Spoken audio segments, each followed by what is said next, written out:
G'day everyone, how's it going? Welcome to another week of Sound Design for New Media. This week we have an interview with Stuart Worrell from the Australian Centre for Field Robotics, and he's going to talk to us a little bit about the autonomous vehicle platforms we have at the University of Sydney and the kinds of research that he does with these platforms. He talks about how sound might be able to actually impact and change the way that pedestrians and autonomous vehicles communicate, and he gives us some tips into the ways that we might be able to approach this as designers. So, looking forward to it. See you later. Hi, Stuart. How are you? Hi, Liam. Doing all right in lockdown still, but getting there. Well, thanks so much for agreeing to be interviewed today. I just had a few questions about your work with autonomous vehicles. And I wondered if we could start by just you introducing yourself and maybe telling us a little bit about your autonomous vehicles and the work you're doing at the Australian Field Robotics Centre. Absolutely. Pleasure to be involved. I'm Stuart Worrell. I work at the Australian Centre for Field Robotics, which is part of the University of Sydney. We're in engineering.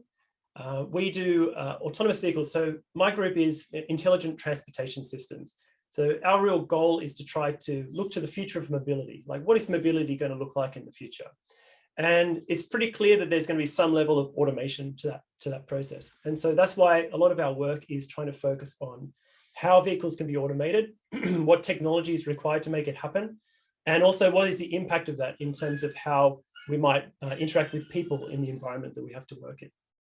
So that's sort of the boundaries. Yeah, we amazing. do a lot of work in technology. We do a lot of work in trying to understand what pedestrians are going to be doing, look at future modeling of stuff like this, as well as the sensing and that aspect of things as well.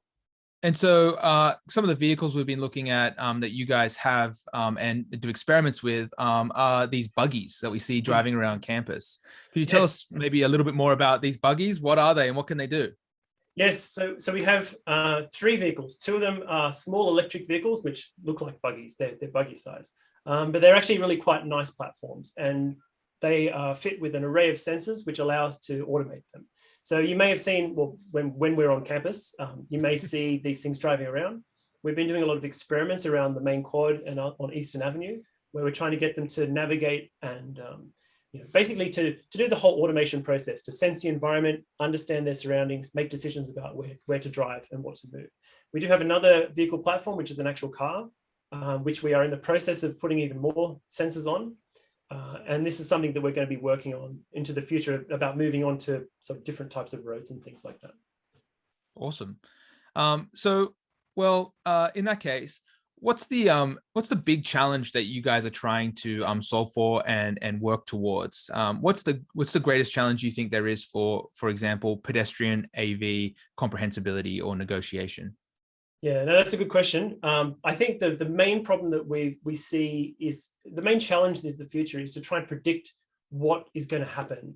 So you might have a very good understanding of a scene, like you might be able to detect there are people, there are cars, maybe you can track them and understand sort of where they've been. But the real challenge is working out what's going to happen in the future. Because it hasn't happened yet, there is always some level of uncertainty. So we don't know exactly what's going to happen. We can just make predictions. And if those predictions are wrong, that can lead to sort of unsafe situations. So the hard part is to make models of what is a person going to do, what is a car going to do, and to handle that uncertainty. Well, what are the range of things? Maybe it's not just one option. Maybe there's a few different options about what can happen. And how do you incorporate that into what you're going to do for your planning?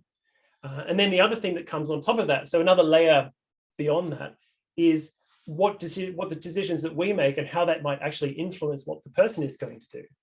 And this sort of comes down to a lot of the reason why we're so interested in sort of the interactive design angle on things, is that perhaps the different things that we might make, lights or sounds that the car can actually produce, and that may also have an influence on what the person is going to do.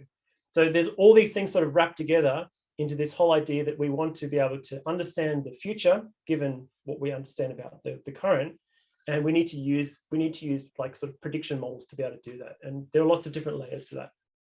Absolutely. And you touched on it a bit there, but what do you think sound actually has as a unique modality of interaction with pedestrians? What do you think sound actually has to offer that context and that problem? Is there something unique to sound or something useful about sound? Yeah, look, I think there's been a lot of research that's been done into sort of like having screens and lights and colors and things on the vehicles. And they've been a lot less effective than people were hoping.